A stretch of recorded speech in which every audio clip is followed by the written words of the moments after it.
Hey, welcome back to another episode of the Blue Ridge Bonfire, brought to you by Blue Ridge Overland Gear, caffeine, and Hate.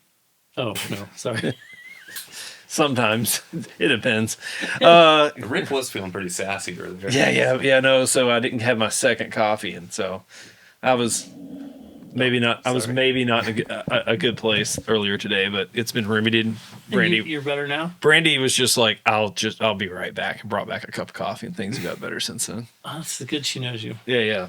Hey, so the holidays are upon us. Tomorrow morning, Logan is getting us up at the butt crack of dawn. Actually, earlier than that, because Dawn's butt crack is not that early these days. And we're doing our holiday gift guide photo shoot. But before we dive into that, so a little plug, be on the lookout for that. We want to talk about what's on our gift list, things we got our eyes on, things we need, want, desire. Because you need to know what we want for Christmas. Yeah. We just thought, AKA cool crap that maybe you want to ask for. Everybody out there in podcast land should know what's on our Christmas list.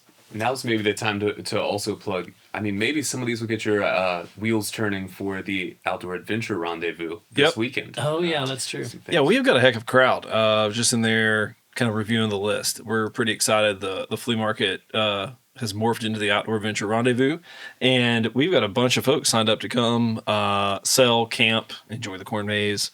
And I will say a bunch of our regulars, but like also a bunch of other folks. So it should be a good crowd on Saturday. Bedford has been unusually warm for what I would say we're pretty good ways into fall now. Yeah. But it's going to be in the 60s, should be sunny. So yeah, be nice. Logan's will play some music for us Saturday night. Right. Yeah, looking forward to that Stevie Nicks style, like 5.5 hour long set. That'll be it. Yeah. That's what we're going to do. I mean, it gets dark at like 5:30. We can't go to bed, so we're just going to listen to Logan play music. So yeah. We've done this before, kind of like things that are, because if you're like me, sometimes people are like, hey, like family, my wife's grandmother, for example, would be like, what do you want for Christmas? And like, I can't think of any, I don't know who I am, let alone what I want. Right. I have a little of that problem too. Yeah. I have a lot of that problem, and I don't have anything prepared for today, so this should be entertaining. It'll be fine. It'll be great. We can't eat lunch until we get through this, so there's a good motivator. Lunch. I would like lunch. For Yeah, Christmas. okay. Now do you see? Yeah. Lunch. Start putting that on my list. Yeah, so. Like a mealtrain.com. You just sign up to send me a lunch different days. Right. That'd be perfect. Holy crap. That would be actually a great Yeah. Like, listen, I'm a grown man. I buy everything I desire. But you know what would be nice if lunch just showed up like just magically, like, bam. 20, 30 days out of the year, so, yeah. Yeah, every Wednesday or something. Yeah. That would be great. Cool. So, we'll start with Loga then, since Matt doesn't have anything. Oh, man. Anything at your island? I don't know. Honestly, I am interested to see what's available at the rendezvous, the flea market, because working here this year, there's been a few things where, like, I don't have a build I drive a Kia Sorrento, but there's a few things that I have realized would be nice, like some sort of refrigerators system would be pretty handy. Refrigeration is always good. There will be a fridge or two, without a doubt. I think there's like 3 or 4 coming. And there's going to be a bunch of storage, like a bunch of people like different boxes and stuff like that. Hard stuff storage. Like that. Actually, honestly, the thing I'm probably the most genuinely in the market for is like some kind of good stove setup, some sort of camp kitchen, because I have done so much backpacking. I've got like a jet boil and like that kind of thing, but I don't have any good, like, when we go camp, it's throw the cast iron on the fire. Yeah. That's how I've been doing it. Single burner, double burner situation. Yeah. I would love the little fold in half jet boils. Oh yeah. The base camp where it fits in the pot. Yep. Yeah. Like this, your 2 eyes. Then when this is folded up, it fits in the big pot. Yeah, that base camp system is nice. I know several folks that have went to that. And what's kind of cool, I don't even care if it's a jet boil, just something like that. That's a smaller single burner I can leave in the truck. Yeah. Matt Cyber will be here, and he has a single burner butane. So kind of a different fuel source, but I feel like that's got more popular in recent years here in the States. In like some other countries, that's a pretty popular camp fuel. Yeah. But instead of propane, it's or ISO, it's a butane single burner. That's cool. They're pretty slick. He keeps it in the speakeasy bag. Like it fits really well in there. How well does the ISO burn, like in elevation and stuff like that? Do you have? You mean butane? Butane, yeah. Because ISO is not great. Is the answer. Right, and propane's horrible. Yeah. I don't know. I'm not sure. Because like they're again pretty recent on the market. know Snow Peak has made one or two. There's some other brands that have got single burner butane stoves. Yeah. Okay. I was just curious. I will say I was surprised. I've seen tried some, to like, cook stuff at elevation with with propane and been like, I'm going to die here. I'm going to die here for sure. with cold water. Yeah. Yeah. No, that's a good point. We should look that up. But yeah, that's another option. But there's almost always some stuff like that where people have swapped out their setup, their stove or whatever. So. I mean, a new vehicle, that's on the want list. Yeah. Listen, man, I couldn't do it, but if you would have wanted to go to South Carolina to get that Montero the other day, That would have been. That was pretty cool. 1991 long wheelbase Montero, like 140,000 miles on it. Really clean, like really, really clean. Yeah, I saw it was pending, and then I unsaved it, so I wouldn't be sad anymore. Yeah, Saved it. Yeah. Oh man, yeah. I don't know if there's nothing else in this world that's like, in adventure world. I mean, that's like what's not adventure related for the that you want? I was gonna say, I know you do the camera, music stuff, anything in there you're looking to maybe, and not necessarily like, hey, I want this as a gift, but like I want to pick that up. Yeah. Camera stuff for sure, since that's what I do here, and maybe that might have a little more crossover with other people who watch this, because I know we got some other content creators out there. Yeah. They're listening. Yeah. I mean, some of them are watching. About half of you are watching. Or listening to a YouTube video. I mean, which counts as a view. Right. Which by definition means watching. Okay. So. Sorry, I didn't mean to. I've got a Blackmagic Pocket Cinema camera that I use for video, and I love that. Yeah. But my still camera is the original Sony A7, and it has seen some things and is super old. So that's one piece of gear that I probably will upgrade in the near future, so that I can have better stills and then make it a B cam. So if I want to do a 2-camera setup, it's an easy way to do that. Yeah. Because the video on that is like non-existent basically. Yeah. It shoots 1080 and it's like really bad quality and it's just not good. Yeah, from a prior project. Overheats in 27 seconds. Yeah, I have an A7C from a prior project, and it does really good video. I love it. That would be up there on my list, yeah. And it's a pretty small body because it doesn't have like the stuff up top. Like it's kind of wild how much smaller. I don't know. Maybe feels is a good word. It feels more like a rangefinder than like an SLR kind of. But that's one that hopefully in the next year. But I am the guy that like for a B cam for stills, it's like that camera still takes great photos. So I probably want to get the newest one, like an A7 III, which is like 2 generations old or something like that. Would do everything I need it to. But it's kind of that. Yeah.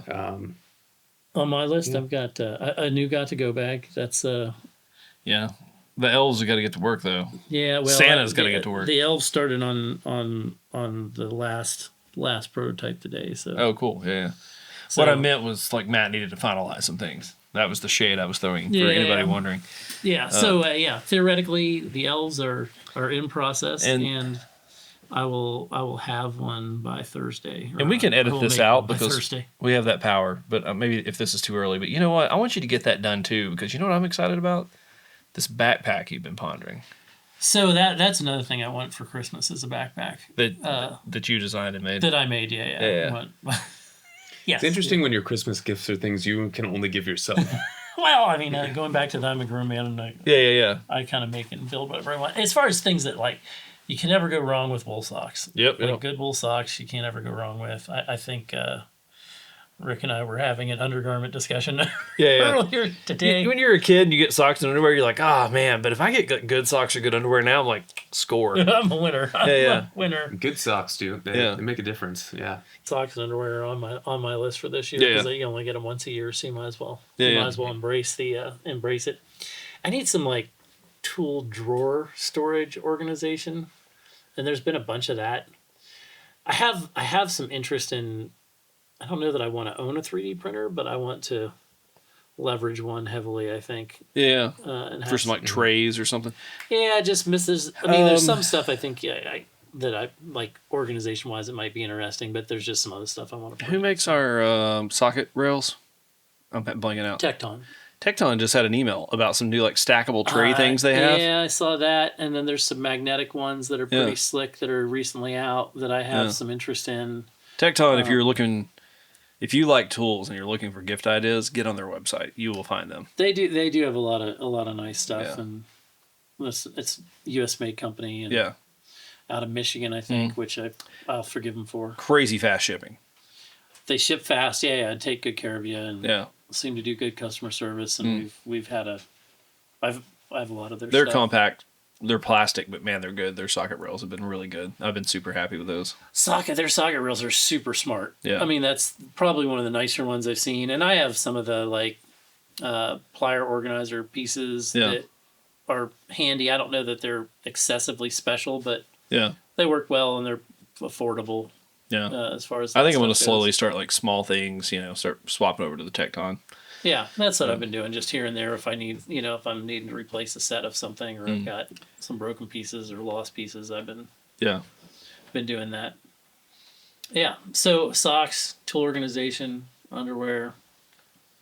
I think that might be the majority of my list. Anything cool though you've seen on the market that you don't necessarily want, but like, oh, that's neat. Yeah.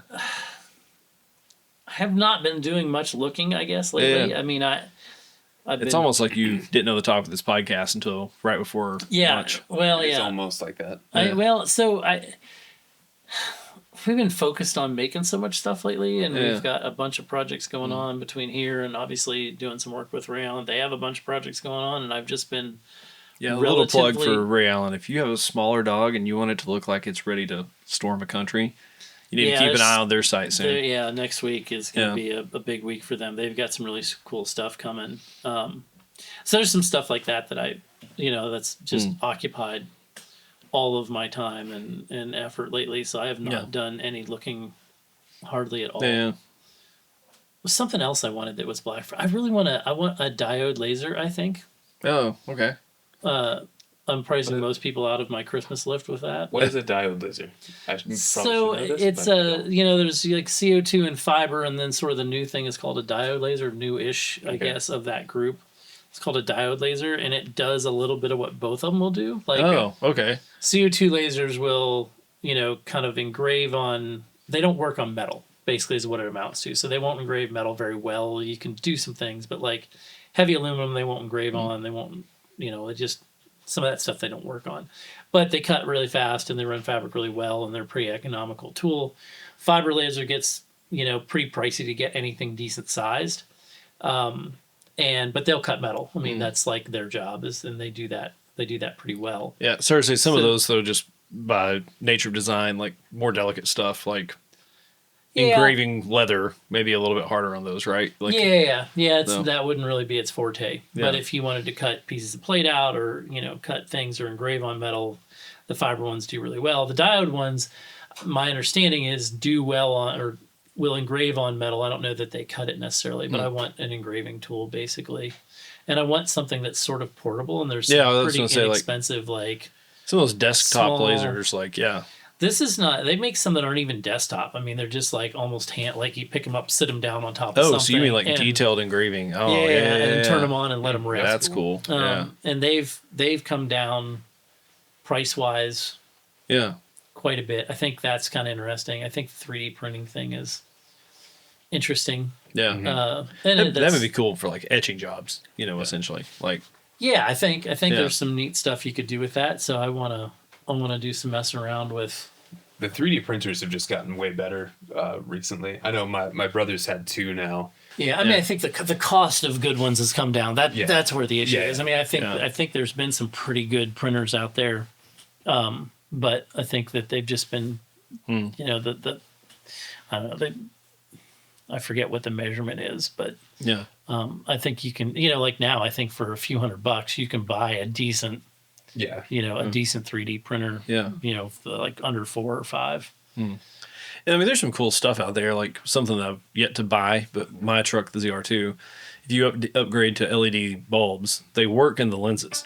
But the problem is the dust covers don't fit because they have the fans. And so I just run them without dust covers. That's why I have a stink bug in one of my headlights. But like there's a guy that 3D prints them on one of the like Colorado forums that is just an extended dust cover that will fit over the fan. That's smart. Yeah. Also, I need a tiny vacuum cleaner to get that stink bug out. If anybody, that's on my gift list. I need a tiny, powerful vacuum cleaner. Could you compressed air and blow it out instead? I mean, the problem is he got into a pretty small hole. I think that would be a numbers game. Just like, How many cans of compressed air do I need? Yeah. Need the suction. Yeah. I would like to print, like, there's even some, like, shop vac attachments and stuff you can print. You know what I mean? Like, there's just, stuff like that. Like, it would be nice to be able to look at something and go, oh, let's see if I can, can I print something that will fix this, this issue in the shop, or this issue Let me use somewhere. this for this thing that I think I should be able to use where it you for. just want one of it, and, you don't have to order it. And that's where I think it might be kind of handy. Yeah. And supposedly, like you can print from your phone without a big fight. Just send it to it. Yeah, that's cool. Yeah, and there's there's so many different designs that even if you purchase them for a few bucks and then just run the printer and a few hours later, or a few minutes later, or whatever, it's it's a fucking Star Trek replicator is what it is. Right, 100%. Right, like how do you not want a replicator, right? Yeah. Like, I mean, growing up on Star Trek, I want a replicator. Yeah. And I mean, especially in terms of like prototyping stuff, like hard goods, like. Oh, anything. Yeah. No, I mean, I just even, pieces and parts to stuff I think would be interesting. And it's crazy it doesn't even make sense to me, right? Like, logically, I just don't even get that that replicators are available now for $300, No, it's and what the world needs is more junky plastic parts, but that's what I'm gonna use it for good. Yeah. I was gonna say, I mean, if you want to look at it on the bright side, the positive side of that is, if you had those, you'd be less waste, hypothetically, because you want to just be mass producing them, sitting on the shelves waiting for someone to buy them. No, that's true. It's a plan, and if you need it, you get it. Yeah. It's not just sitting out there. Yeah. But no, for sure. I think there's some interesting stuff on that front that would be usable. Every day I worry more and more about Terminator becoming a documentary, though. So I don't want any machine that can make other machine parts. Yeah. I mean, I was just saying to Rick and Brandy a couple nights ago that our vacuum, we had like one of the robot vacuums, and it just started going at times we didn't want it to. Yeah. It just we'd wake up in the morning and it would be running, and we had not programmed it to do that. Yeah. A little scary. It's spying on us. It's like the joke about, the guy that works in AI, they're like, why do you keep a gun by your toaster? And he's like, because, the Decepticons. I laughed, they laughed, the toaster laughed, I shot the toaster. Yeah. Decepticons. Yeah. Oh, jeez. Yeah. Cool. Anything else? No, I mean, that's kind of my list. There's maybe some like tripod-y things. Like, I would like to have one of these. I don't even know what this is called. What's this called? GorillaPod, right? Something like that. I don't know. That one's old enough to vote. Yeah. Yeah. That was whatever the original one was, that was it. And I don't know what you would have called it. No, a little bendy tripod. Yeah. I think those are kind of handy for things. I would like to have one of those too. But I have a couple of them. I just break them a lot, it seems like. So. And that is something where the quality matters. Like, there's some cheap ones that the legs are like. I feel like I bought the better ones, and still broke them. So maybe I don't. Maybe I can 3D print that. Those are hard, because we had a really nice one. Like, by nice, I mean it was like a name brand, well made. Yeah. And the joints just give out eventually. That's the way they're all friction fit. They've cracked. Maybe they've got a piece of rubber. Yeah. This one's old enough that plastic's changing colors. Yeah. So that means something. Yeah. The other thing I did just think of, on the photo video front, my friend recently got the DJI Pocket Action, like their equivalent of a GoPro. Yeah. And to be fair, I don't know if I've used the newest GoPro, but this kind of blew every GoPro that I have used out of the water. Like, it just... Everybody who's gotten into the action camera game has, like, always disappointed me long term. Yeah. When they've run, like Garmin had one for a little while, and it kind of... What I like about the DJI one is they use the same, like, color science and picture profile and all that's in their drones and all that stuff. So it's just like, it's still a tiny sensor. It can only do so much. But they made an attempt to make it compatible with other stuff. The GoPro, just to me, has always just looked like GoPro footage. Like, to try to put it in with something else is difficult. I like my little GoPro. But DJI is kind of like, because they made the drones, I feel like they put some work into making it able to cut a drone shot together with something from a ground camera. No, that'd be interesting. I like my little Osmo plug pocket thing. I'll have a Hero I don't know. I've got a GoPro. I have it at the rendezvous for sale. Never use it. Like, yeah.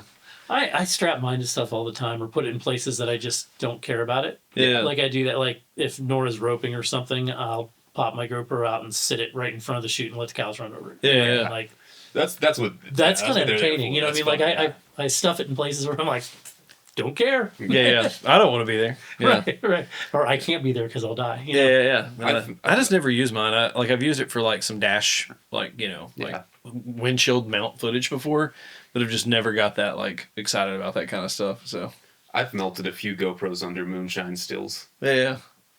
Did you get the footage of them? Most of them. Rolling the dice in more than one ways. Yeah. I mean, let's be clear. That's because Logan shot for Moonshiners for a long time. The TV show. We want to make sure that it's actually the secret ingredient in his own moonshine. We're very clear that Logan is not cooking shine that tastes like plastic. At Blue Ridge Overland that tastes like plastic. Yes. Yeah. We want to preface all that. Yeah. No, you throw one of those under and light the burner. And you do it in slow-mo, you get a really nice shot as long as the camera doesn't totally melt. Nice. Yeah. The voice of experience, ladies and gentlemen. Yeah. Maybe more than one experience with this. Yeah. Yeah. All right, Rick, so what do you have? I'm prepared. Again, any of this stuff, I just go get it. But like if for one, LT Wright, that crew. Oh, the mini they introduced a new knife last weekend called the Half Shetty, and it's exactly what it sounds like. It's like full-size machete handle, 10-inch blade. Haven't like looked into it, but if I had to guess, maybe an 8-inch. So a good sized camp knife. You could split up some kindling. What do you call the little mini chopper things? I don't know what in the world those are called. I want one of those too. A little mini chopper. Yeah, it's a knife, but it's the blade's kind of deep. Oh yeah, and flat across the bottom or slightly rounded across the bottom. Like a almost looks like an axe handle, except it's an axe head, but except it's really thin like a knife blade. Yeah. Like a cleaver almost? Yeah, like a little mini cleaver. That's like a mini cleaver. Yeah. I could own one of those. That's something I could be into. Yeah, there's some cool ones out there. Even some like cooking knife ones that are like not full size meat cleavers, but that profile. I want the whole thing to be like 7 inches or something. Inches, like small. I'm trying to think. I don't know. There's probably some one-offs from LT, but like plenty of other folks. There's even some like folding ones, like pocket knife cleavers. I don't want a folder. Yeah. This Half Shetty thing looks cool. Josh Carter bought one down at Georgia Bushcraft. I'm assuming he'll have it with him this weekend. I want to check it. Check it out. View. Yeah. Kind of going back to what you were talking about. So I've got the Fuji camera and a couple of lenses. I want a wide, like a pretty decent wide lens. The widest thing I've got is my little like mini zoom, but I want to get a wide prime that's kind of fast. So yeah, that's on my list. I'll probably just buy that for myself. Yeah. Underwear have already been secured. I was told the order has been placed. Supply drop is imminent. Going back to our previous, It's made it on Santa's sleigh. Yeah. Santa's sleigh is already loaded. Yeah. I'm hoping that's a pre-Christmas delivery. Cuts down on how urgent is this? It cuts down on laundry. That's really it. Yeah. That's how I base laundry when the underwear rotation is complete. Too fast. Yeah. So that Half Shetty. This weekend I'm shopping for another rigid solar panel. I've got a 100 watt rigid. I want to throw another one up on top of the tent, and because I'm redoing the truck bed, fridge, battery situation. So I do need another solar. I do need a solar panel. Yeah, I've got two foldables from EcoFlow that do really well, but I want to still have that option if the tent's open and the sun's the other direction. But this will be nice for just like upkeep on the batteries. So. Yeah, I need a bigger one for my gate battery. Oh, okay, yeah. Because I just have a little tiny one on that, and I need something with some because it doesn't the downfall of that gate solar panel is it does not see enough sun. Yeah, like this time of the year it's dark too fast. So and it's between it's kind of in a valley. Yeah. Coulee if you're out west. Yeah. And it just does not gets good light for a few hours a day. Been dealing with that. The other truck that's at my house has a massive battery bank, and the other day I walked by and it was beeping, and it was at like 12%. It's because it's been behind the house. Yeah. We have 270-degree trees around our house. Yeah. And now the sun's not really getting overhead. It's like Right, that's the problem with 10 o'clock. So yeah. So I've got it parked out by the barn now, so it just gets more direct sun throughout the day to get those charged back up. Yeah. Yeah. No, I have this exact same. I mean, this one isn't surrounded by trees. It's just, it's hill to one side. Yeah.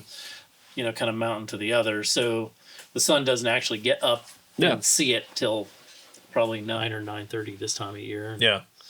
And then it disappears at 4. Yeah. Based on the trees and the hill on the other side.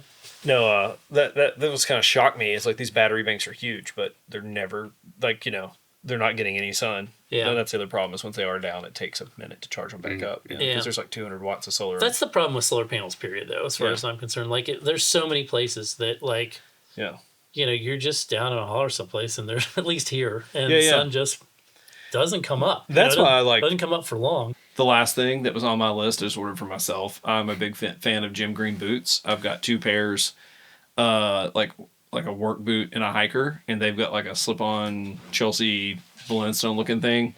And finally, I was like, forget it. I really like these boots. It's all I ever wear. I'm just gonna get a slip-on version. So I ordered a pair of those. Yeah, nice. Yeah, yeah. The slip-on it's nice. I mean, if you don't need like the extra support of the laces, it's great to just be able to throw it on. And they make all their boots with like similar soles. So like my hikers and my work boots have the exact same sole, and these slip-ons have the exact same sole and last and everything. Yeah. I haven't done slip-ons in a million years. Mm-hmm.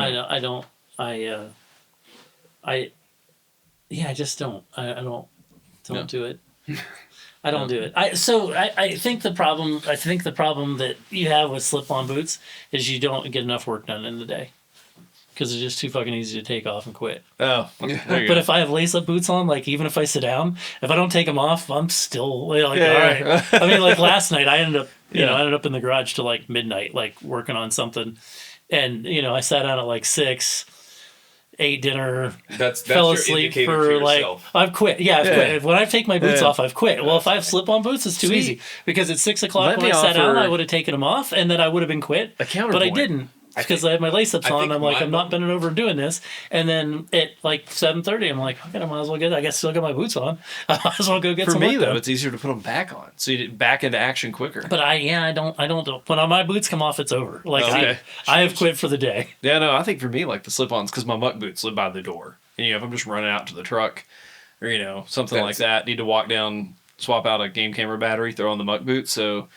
Yeah, that doesn't work like that. But the problem, mine are warm. So if I'm like actually out doing like a lot of work or wearing them, in warmer weather, like it's like Here's my actual reasons for the slip-ons. There's 2. One, like camping or doing those kinds of things. I do think it's really nice when you get up in the morning or have to like pee in the middle of the night, just like slip them on, and it's easy. 2 is actually for me. I find at least the ones I have like I can wear with a lot more stuff and look not like.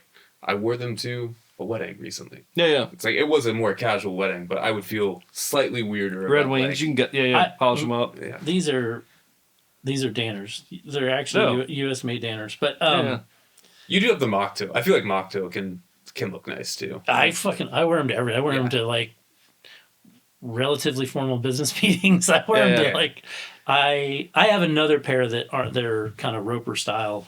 Lace-ups I think are Danners too. Another pair of U.S. made Danners or U.S. assembled Danners or something. But yeah, if I really needed to dress up, I swapped to those. Yeah. No, so I just pulled the trigger on the 3rd pair of Jim Greens. I think I got this pair last November. They were like a new style they released. I was like, well, these look cool. I'm gonna try them out. Then right before Norway, I wanted something a little more substantial. Bought the hikers, and I think I had like 2 days in them before we left for more than 12 days straight. No problems. Was like shit. Okay, those are 0 drop shoes, though, right? All of them are. Yeah, that's all I wear. I don't do 0 drop. Yeah, I did for a while, and then it's not like that I hated them. I just don't think they actually made much difference. Oh no, so I just don't. I don't like. I think the problem is once you commit to one, you're a host. Like for me, like having tried them before. Yeah. Like. I got used to them, and then I was fine. I also had like some injury stuff when I was wearing 0 drops. Yeah. Anyway, and then I don't know. I want something a little more substantial. Yeah. I feel like I own, like dress shoes for like formal occasions. That doesn't count. dress boots. That's all I got. Yeah. I still have a pair of Loa hiking boots, like heavy duty. And if I'm like on uneven terrain, hiking off trail, it doesn't matter as much. It's when I'm on flat concrete, that kind of stuff. Yeah. So, yeah. No, I don't. The Jim Greens, what I like, I mean, they're all made in one facility, South Africa. They got distribution here, and it's a family-owned business of like the dude that does the videos now. His dad like bought the company under a different name back in the day and founded his own shoe brand. Yeah. I mean, I can get behind all that. I just the zero drop thing is not for me. But no, like I said, 90% of the day is zero drop. Like it's rare. And I don't buy I buy like a pair of sort of running ish something shoe. Mm-hmm. I don't even know if that's what you call them now, but usually a pair of Solomon somethings once a year, and then I buy a new pair of boots every 2 to 3 years. Yeah, and that's kind of the end of my. And I keep replacing the inserts in them. That's the only thing I have. I have figured out that makes a huge difference. No, I've had like no chiropractor problems, like no DO visits. I don't go to either one of those two things. Yeah, I've been to the chiropractor a few times. I just couldn't figure out whether I was any better or not. Yeah. Mm-hmm. And every time I was a little scared. So for sure. Okay, I don't know if I'm better. Do I feel better because my soul is leaving my body? No, I'm still here. No, don't grab my neck. No, I don't know what you're doing. Don't grab my head. Nope. This is bad. No, okay, I'm not doing this again. So one of the last times I went was that like this was unrelated. This was a different injury. It was shoulder blade related, and he had his fist like behind me and pushed, and when he did, I'm assuming it was my sternum because no other bones were in that area. But something popped so loud that if I would have looked over and there'd been a guy with a .22 pistol smoking, I'd have been like, huh. I mean, it was just like, how did that noise come out of me? Like, crack! I'm like, I'm not dead. There's no one shot a gun. Oh my God. Like, yeah. And that sounds scary. Yeah. Something inside of me released. Yeah. Like there was a firecracker in there just waiting to go off. Did you feel better? I felt warm. Is that because you peed yourself? A release, maybe. Yeah. No, it did fix it. I had dark pants on. No, I felt warm, but nobody else knew what happened. It was I forget what they call it. It's like a muscle underneath your scapula, like pulls it out of alignment, and they almost have to like reset that. Yeah. That's why you wear black pants to face the situations. Because if you wet yourself, nobody really knows, and you kind of feel warm. Yeah. You kind of feel warm. And on that note, that's how you end a gift list right there. Black pants on my Christmas list. Yeah. I'm gonna add a pair of black pants real quick. Nothing. We've got no better ending. You guys know all the like, subscribe, tell your friends. Actually, we don't even care if you do that. Yeah. We're gonna continue doing this even if nobody listens. So and you can tell them. There's this podcast I like. It was about their holiday wish list, and then they were talking about how black pants. People don't know you can pee yourself. Yeah. Well, that sums it up. I mean, there's good things to remember. Yeah. It's all about the plan. You gotta have a plan. Yeah. Mine is not to pee on myself. Yeah, that is. I mean, nobody's plan is to pee on themselves. But, yeah. That's true. Yeah, I have extra clothes in the truck. That's mine. That's your backup plan. Yeah. All right, it's probably better than. Was Rick wearing different jeans? That's probably better than my plan. Which is dark pants. Yeah. So nobody knows. Yeah. Cool. Well, hey, we'll be back in a couple weeks. It'll be post Outdoor Adventure Rendezvous. Our holiday gift guide will be out. We got a big shoot plan tomorrow with that, so be on the lookout for that. Logan's put together a really good project, and by the time of the next episode, we will have our product that releases yesterday in terms of podcast time is a new 4x6, like a 4x8, but 2 inches skinnier. 2 inches skinnier. If the name didn't give it away. And then we got a partner stove run coming next week for our listeners. If you stuck around this long, so if you've not secured a partner stove bag, here is probably your last chance till summer. And then we're hoping early December for the Gotta Go bag. So we're hopefully the final like official, all the patterns are good and life is good will happen. Should have been made while this was recorded, hopefully. Well, they'll be cut. I'm probably going to build it. Oh, okay. To make sure it's doing what I think it's supposed to do. And because we got some hardware in, so we're going to do a really small run of those, like 10 or 15, only with all the accessories because we've got 2 or 3. Yeah, it's kind of a system. And for the dedicated few, if you're still here, I am so excited about the hardware on the new version of the Gotta Go bag. Yeah. This is the coolest thing since sliced bread. It may affect humanity in a similar fashion. Well, I don't know about that, but sandwiches got way more efficient. Getting in and out of your bag is about to get way more efficient. Yeah. No, we like magnets, and this should be fun. I'm just gonna bury the lead hard. Yeah, I got it. It's magnets, but it's even cooler of how the magnets attach to the bag, and then how the two pieces fit together. Yeah, it should be fun. New attachment system we're going to use for the accessories. That's pretty cool. Yeah. I'm kind of excited about that. So we got to get some of that stuff in. Yeah.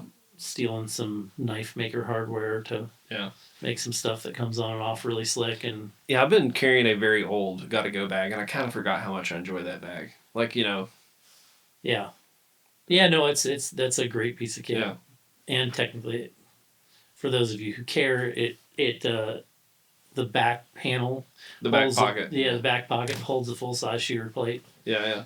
If you know what that is, it'll make sense to you. If you don't, then don't worry about it.